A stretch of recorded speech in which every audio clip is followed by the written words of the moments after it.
I'd like to call the Gurnee Village Board regular meeting of August 21st, 2017 to order. Roll call, please, Andy. Balmas. Present. Hood. Here. Thorstensen. Here. Jacobs. Here. Ross. Here. Garner. Here. 6 present. Please join me in the Pledge of Allegiance. I pledge allegiance to the flag of the United States of America and to the republic for which it stands, one nation, under God, indivisible, with liberty and justice for all.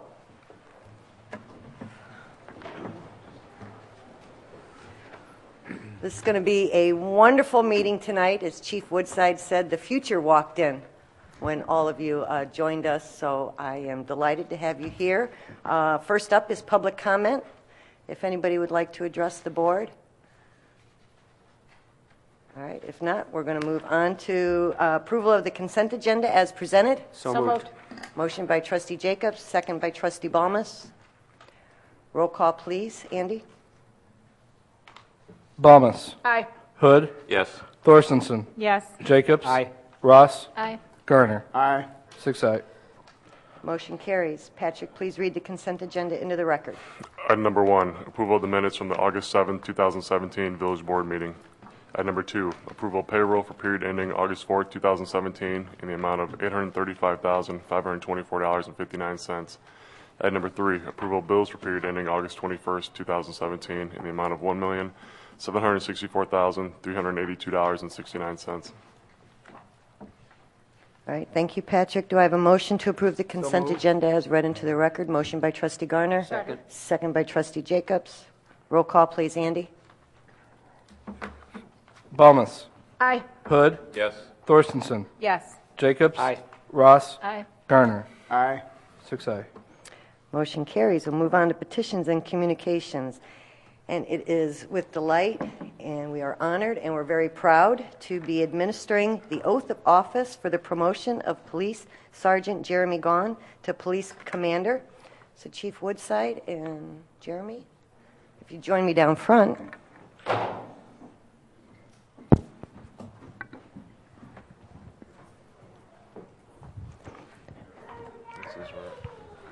Oh. Hey, why don't you have your family join us? Come on. Come on, Pat. You look good in that picture. Very nice.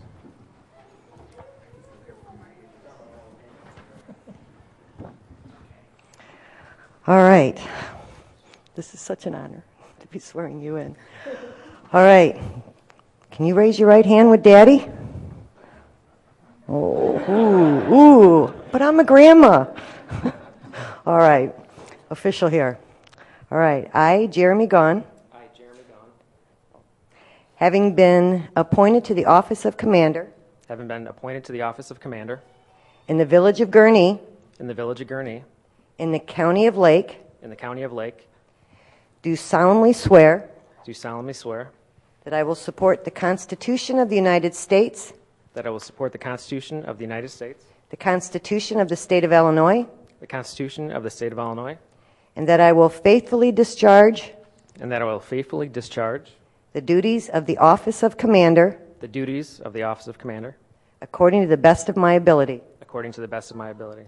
Congratulations.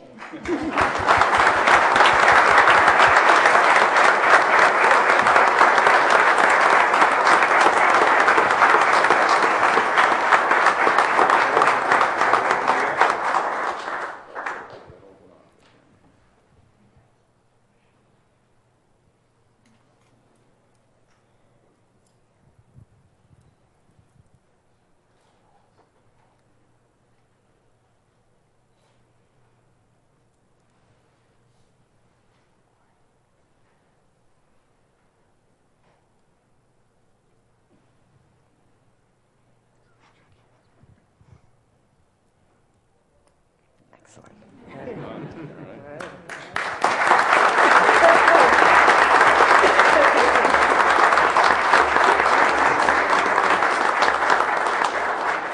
This is my wife Elise,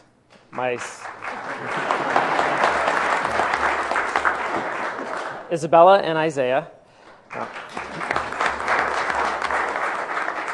Just like to thank the chief and the mayor for entrusting this huge responsibility on me. I don't take it lightly, and I'll do the best I can. I really appreciate it.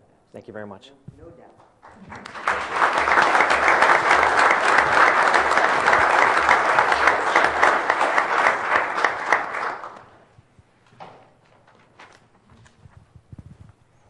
All right, and we are doubly proud tonight and honored to administer the oath of office for the promotion of Police Officer Jeff Hotman to Police Sergeant. Jeff?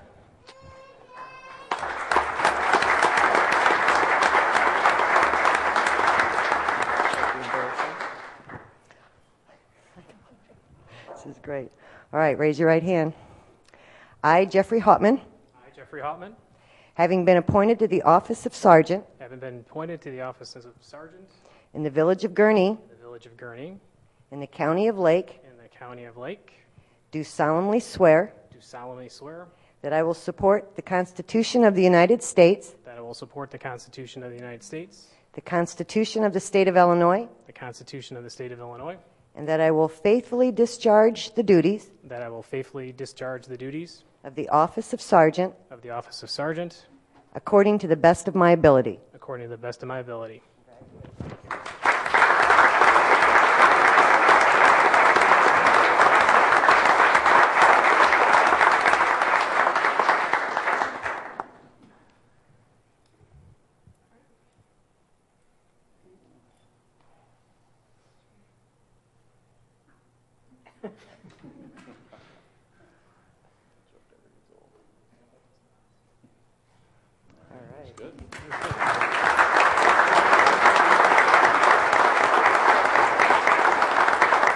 Thank you. Thank you, everyone, for coming. I want to first thank my wife, because without her support and her encouragement over all these years, I would not be standing here. My brother in the back, my folks, and everybody else for taking time out of their day. Thank you.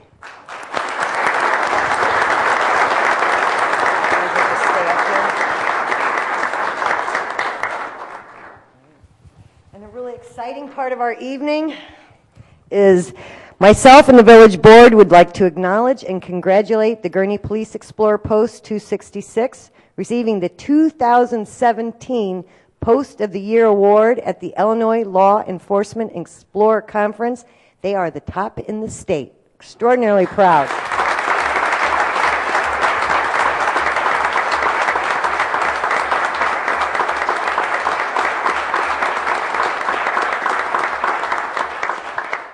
This post has been in existence for less than 3 years, and this is the second time that this group has competed in the state competition.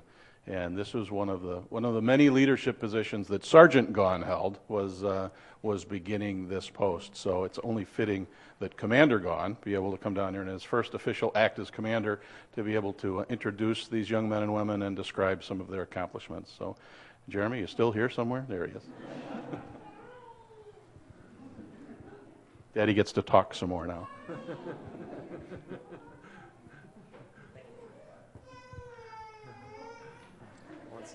Got a future explorer here.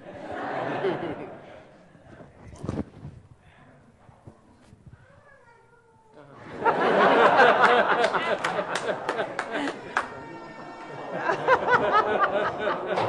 right.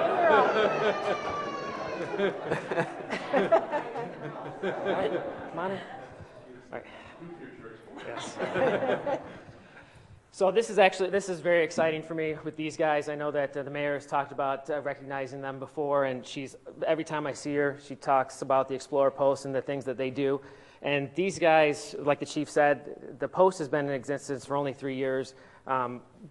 Then that is solely because of Officer Dan Ruth and Chris Lindahl, Sean Torrey, and Detective Jim Caldwell. Those guys run the post day to day. Now, the post and my oldest is about the same age, and my wife tells me that she can't tell if the gray hairs that I'm getting are from you guys or from them. So right now, you guys are in a race. But why don't you guys all come on up here and tell them your name, your age, and what town you're from. Come on up here. Come on, guys. Don't be afraid.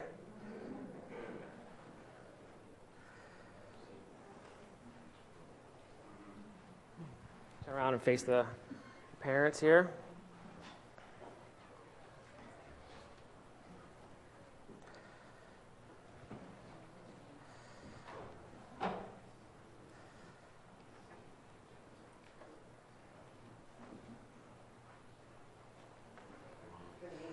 Yeah.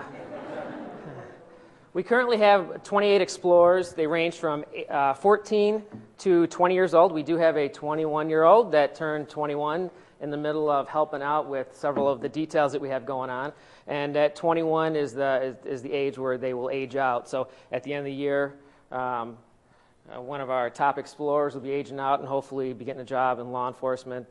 Maybe, who knows, could be with us if he plays his cards right. So, but these guys, they put in over 17,000 hours, I believe, in the last 3 years of volunteer work, which is probably more than most high schools put in altogether. So they're always doing stuff for the community. A lot of it is for Gurnee. They were helping out with the flood. They were helping out on Gurnee days. And that's a lot to ask from a 14, 15, 16, 17-year-old on a Friday night when they could be out with their friends doing a lot of other things. And they're coming here on their own without getting paid, doing a tremendous amount of work. And the professionalism that they show, they turn away from this program as ambassadors for the Gurnee Police Department and the village to show how great this community is. And let me just have them introduce themselves and where they're from. Hi, I'm Jonathan Karani Whitehead. I'm 21 years old and I'm from Gurnee. Hi, I'm Taylor Duma. I'm 19 years old, and I'm from Gurnee. I'm Madison Tomasiewicz. I just turned 20, and I'm from Gurnee as well. Hi, I'm Drew Duker. I'm 16 years old, and I'm from Gurnee as well. Hi, I'm Kyle Rittenhouse. I'm 14, and I'm from Lindenhurst. I'm Alex Barty. I'm from Gurnee, and I'm 18. I'm Alex Page. I'm from Gurnee, and I'm 17.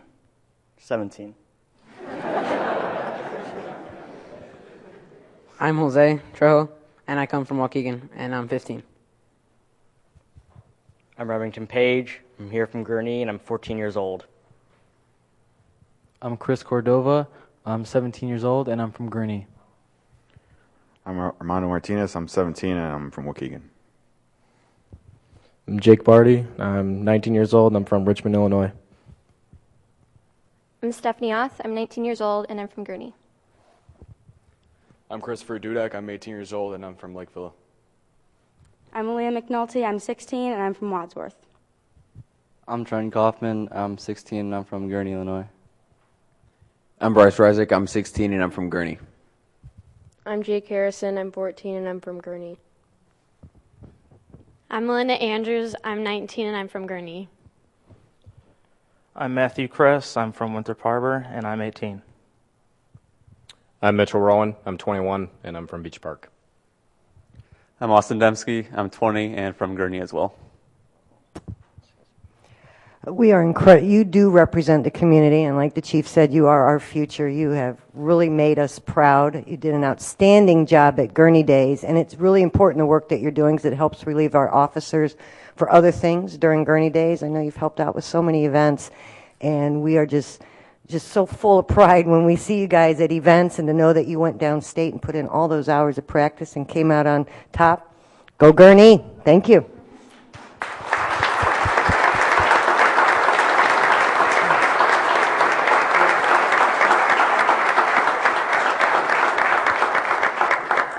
You guys want to scoot in a little bit, get a picture with the mayor? Bring it in just a little bit. Might have to do 2 rows.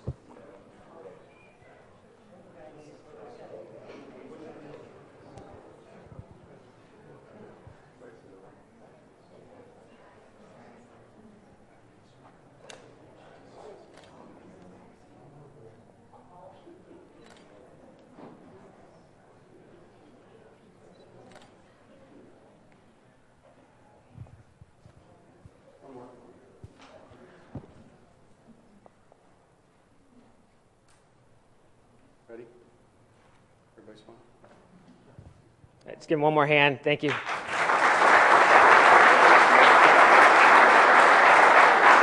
right. Great job, you guys. Really a great job. All right. Thank you. Please promote it.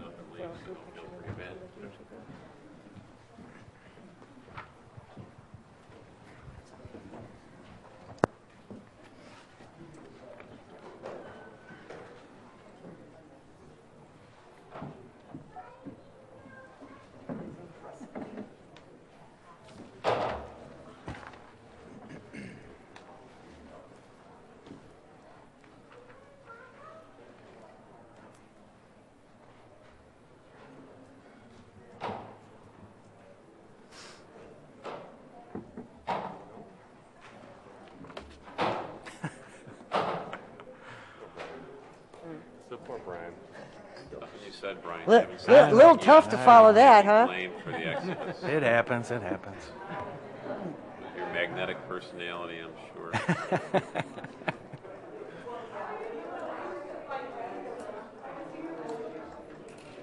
God, nobody's staying. Oh, staff even didn't stay. Jeez. That's not atypical either. That happened. All right, that's all our petitions and communications, so we're going to move on to reports. First report is by Finance Director Brian Gosnell for our fiscal year 16-17 fourth quarter financial performance. Lead in or let Brian take it? Oh, Brian. All right, Brian, floor is all yours. All right, thank you, Mayor. Included in the materials, the fourth quarter report for the period ended April 30, 2017. Since this is a final report for fiscal year 17, we'll do it just a little bit different. I'll focus on major revenues, but also we'll talk about where the funds finish compared to our year-end estimates during the budget process. And also what we have some challenges to look forward to in the upcoming planning cycle here. Before we get into the numbers, I always like to review kind of where we're at in the process. Fiscal year 17 is almost complete. Presentation of the audited financial statements is set for October. Planning elements for the current fiscal year 18 are complete, and we'll begin quarterly reports here shortly. And then fiscal year 19, right now in the early planning stages, set for discussion later this year with the multi-year financial forecast and the multi-year capital plan. So those will be coming up here shortly. Cash and investments finished the year just over $33 million. The general fund made up 67% of that, water and sewer 18%, capital fund 5%. 38% of all cash on hand was held in money market accounts, primarily Illinois funds, 31% in checking accounts at First Midwest, and then 31% in that short-term fixed income account with Schwab. Versus 91-day T-bill, of 0.79%, the village's portfolio is earning a weighted average of 0.882%. So we're continuing to outperform that benchmark, although we've seen that gap narrow.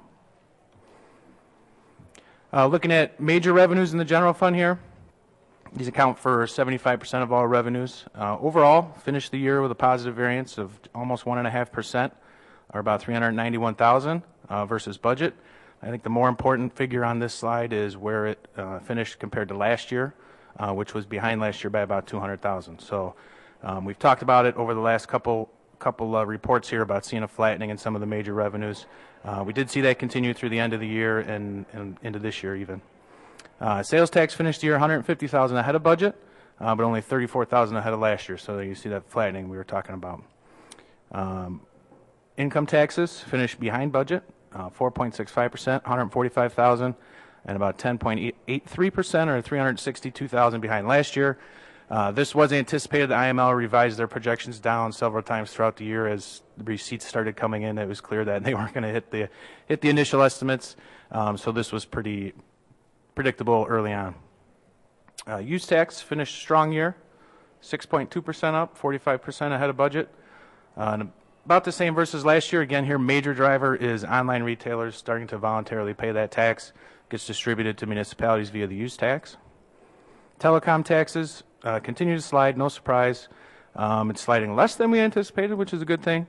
But we expect another 5% drop. We budgeted accordingly. And since fiscal year 13, we've lost about $300,000 annually in this revenue. So that's a $300,000 hit in the last 5 fiscal years, and it's averaged just over 5% drop through that same time frame annually. So, amusement park taxes finished the season just under last year, right in line with budget. A couple positives under the amusement tax umbrella. You see the movie theater and the golf park showing some strong revenues there. So, Food and beverage receipts continue to be strong, finishing the year almost 4% or 74,000 ahead of budget, 3.18% or 61,000 ahead of last year. Again, and we talked about it during the multi-year forecast too, that's one of our more recession-proof revenue streams there. Hotel taxes finished the year about 1.9% or 27,000 behind budget, and 2.3% or 33,000 behind last year. That is a better finish than we had anticipated at the end of the third quarter, but we also had a Key Lime Cove payment that came in just before the end of the year that's included in those figures, so it might be a little bit misleading. Building permits finished the year strong as several projects are underway throughout the year. The one note of caution here is just that some of these, we shouldn't count on as generally recurring revenues because they're driven by obviously availability of space to be able to, have new growth in projects, and then also heavily driven by the economic conditions too here. So, but overall, a good year for major revenues. Looking at the general fund. We started the year with a budgeted surplus of just over $10,500. Revenues finished over budget by $724,542. Expenditures under budget by $841,729, and that resulted in an ending surplus of $1,576,773. That is after the $950,000 transfers to the capital funds, and better than the year-end projection of just over $1 million. It's important to note that when we do the year-end projections, we are very conservative because we need to be able to make estimations to do those transfers to capital. So the gap there, don't let that throw you off. That is a conservative number, and something we need to do to be able to confidently say we can transfer that money to capital funds. Water and sewer side, budgeted deficit here of $323,185. That's what we started with. If you remember, as part of our multi-year capital plan, we were drawing that fund balance down until the JAWA rate dropped, and we were able to fund capital plans, so that is totally anticipated. Revenues finished over budget by $804,000, fueled by water sales mostly. They were up 3% versus last year. Expenditures came in under budget by $340,000. So even though we budgeted a deficit in the fund, we finished with a surplus of $820,000. Looking forward to the capital plan, we may want to take a look at, when we get to that discussion, not transferring money to the capital plan there, using some of the surplus that we had this year. May need some of that for operating. We have some challenges coming up, so but that's a decision we can make later down the road. That's higher than the year-end estimate of $579,000. Again, conservative there. Looking at the other funds, I'll just highlight a couple here. The 911 fund had a large variance versus budget due to the closeout of the fund. That transfer to the new joint ETSB will come before you here very shortly. We're waiting for the audit to get near completion, so we have that final number, and then we'll bring that forward. It should be around $300,000. Motor fuel tax fund finished with a larger deficit than anticipated. With the state budget, there was a couple funding bills that did not get dispersed, so we missed out on roughly $115,000 this year, the high growth cities and then the infrastructure bill. We didn't see those funds come through as we anticipated. And the capital fund finished better than budget, but behind the year-end estimate, largely due to the timing of the fire grant, which came in just after the end of the year, and then the additional work to finish off the Village Park project. Police and fire pensions funds finished better than anticipated, largely due to investment performance later in the year. And speaking of investment performance, the police pension fund finished the year with gains in income of $2.82 million. That's on an average portfolio balance of almost $41 million for an annual return of 6.9% over the fiscal year. Fire pension finished with gains in income of $3.31 million on an average portfolio balance of almost $31 million. That gives them an annual return of 10.67 there. So just as a point of reference, our actuarial assumed rate of return is 7%. So it gives you an idea of where they're finishing in relation to where we expect them. Looking ahead, we certainly have some challenges coming up. Obviously, the state passed a budget with a reduction in the income tax that'll cost us roughly $300,000 next year, is what we anticipate there. Also, the fee for collecting local sales tax, I anticipate that to cost about $190,000 reduction there. So Right off the bat, before we even start the long-term planning processes, we are looking at some challenges. Also, the timing of the Great Wolf opening, obviously, that is crucial to when those revenues will start coming in, and hopefully get that open as soon as we can. So, with that, I'm happy to take any questions. There's a ton of data in the report, so if you have any questions on that, I'm happy to answer. Questions from the trustee? Trustee Ross? When you're talking about the state, they said that they were going to accelerate the payments, and then that was going to come out even for this year, so it's next year that it's going to be a deficit. Is that the way it works? Correct. We will actually see two additional payments this year. They're still going to take the 10% reduction, but those two payments should be higher than what we anticipated for this year. The real challenge is going to be fiscal year 19. Because there won't be the extra two payments then. No extra payments and just taking the 10% hit there. So. Okay. Do we have a plan in place to deal with the challenges ahead? We are certainly working on them. We will have some recommendations here when we get in the planning processes for sure. That was Trustee Garner for the record. Sorry, just sometimes when Donna's listening, she doesn't always know which one of us it is. We'll start doing. Trustee Thorntonson. So you talked about Great Wolf Lodge's timing. Are there any things that we need to do to help the county or anyone else to make sure that they stay on time with their commitments? If I may look at Mr. Ziegler for that one. As of right now, we have issued or are ready to issue all permits for the entire expansion process. So they are still working on the foundation systems out there. So we are ahead of the game with the permitting, so we're not holding them up.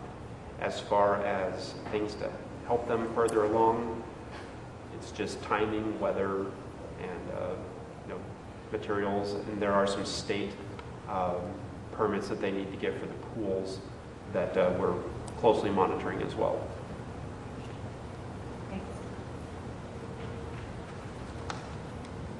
We'll start updating long-term financial projections here in the next month or so, and then obviously we'll have that presentation in front of the village board for the multi-year financial forecast in November timeframe, November-December timeframe, along with the capital plan. So we'll have a longer term view on some of this stuff. Yeah, in the longer term view, I mean, I don't think it's going to be very pretty. So like Brian said, sales tax has been flattening. That's our main bread and butter. $500,000 in the hole already for 18-19 with what the state's doing. So I mean, it's going to be some tough years coming up here. So I mean, when you see the budget numbers, as far as, we had a projected surplus of $10,000 and we ended up $1 million or $1.5 million over. I mean, that's because we budget so conservatively on the revenues and expenditures. So we will obviously continue that trend and tighten that up even more because, I don't want to end up on the back end where we thought we were going to have $1.5 million laying around and we end up, having 10,000. So we definitely don't want to be on that side of the coin. So we'll continue on with that practice and see what we can do. But it's, starting off $500,000 in the hole and sales taxes flattening and food and beverage taxes is really the only thing that's going up. And we have some announcements later from Gurnee Mills that are going to be coming out. And we have some announcements from Six Flags. We have some bonds that are going to get paid off over the next fiscal year. So big picture, we're doing, yes, we've got to be very conservative like we've always been, which has helped us through this. But we have some things going in our favor, too, that we balance out or wash. So, what gets taken away, we find a way to promote, or to make up for through economic development. So it's kind of a hand-in-hand thing. I can't say we're making huge strides, but we're keeping up. And I think the bonds getting paid off over the next few fiscal years will give us some breathing room. Yeah, the timing on that couldn't be any better as far as where the rest of revenues are. Well, that's the way it was planned. It's just the state can take away $500,000 a lot quicker than we can come up with $500,000. Yeah. That's the scary part. So. And that'll be in your budget books when these bonds start getting paid off. So.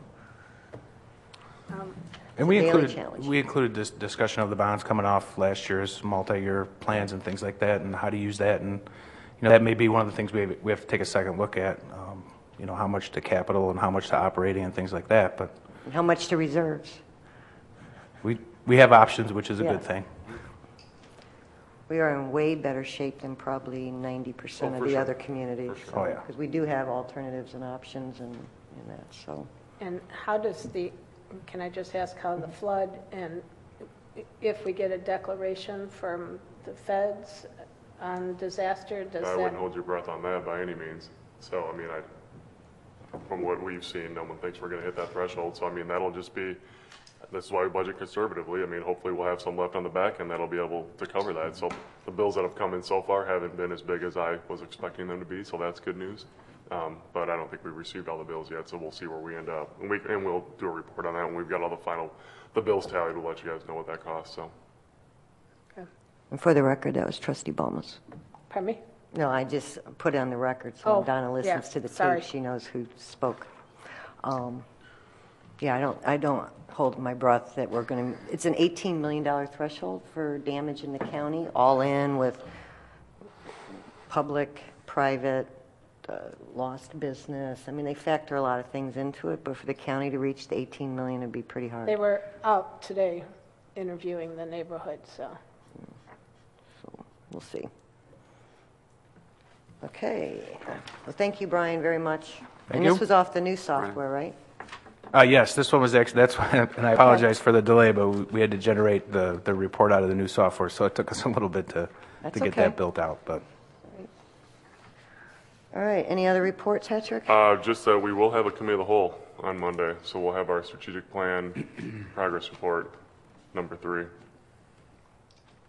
on August 28th.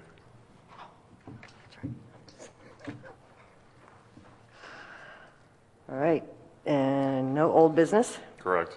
All right. Then we'll move on to new business.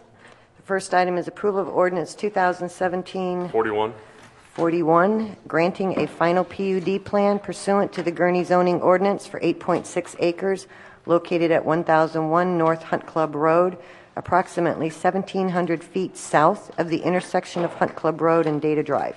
Yeah, and I'm going to let David summarize this one. He's got a better memory than I have, and he was at all the meetings where this was discussed. So I don't screw it up. We'll let David handle it.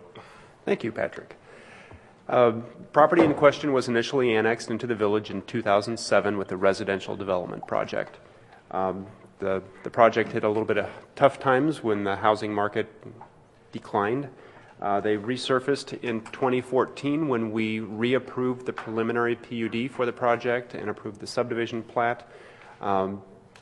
They are now back before us with our new zoning ordinance. The preliminary PUD approval has a 4-year lifespan, so they are within that. However, the final PUD approval only has a 2-year lifespan, so that approval did go away.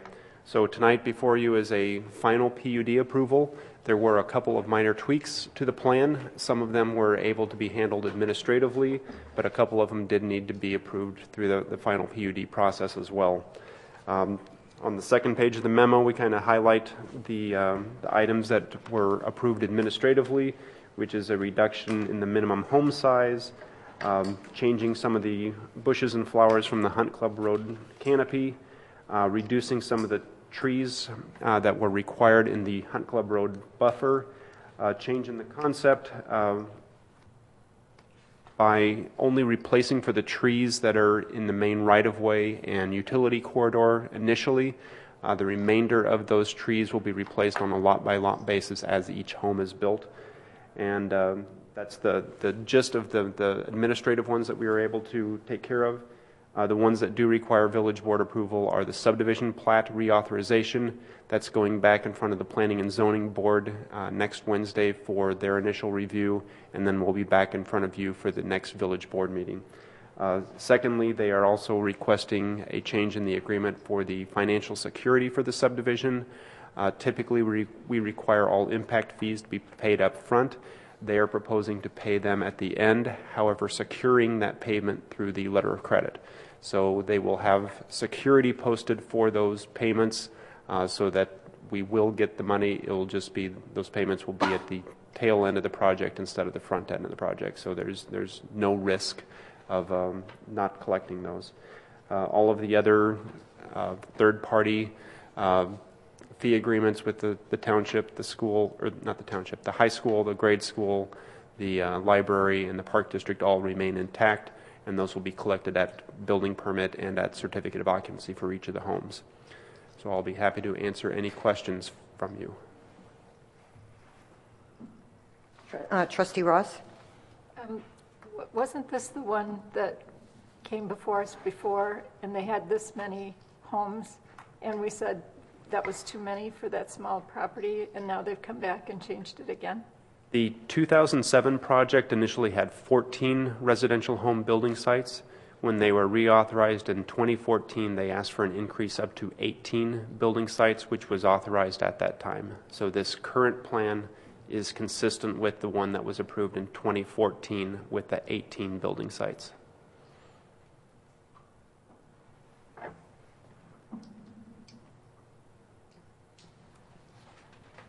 So we did debate it, but that was quite a few years ago, so he's not changing the number of lots. Well, the discussion I remember is that because it was so close to Orchard Valley and those lots are that much bigger, that this seemed like putting a lot on the small amount of property.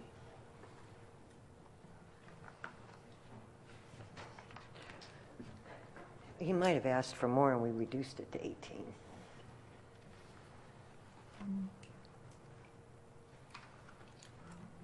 And he's got a fairly large buffer there to Edgewood.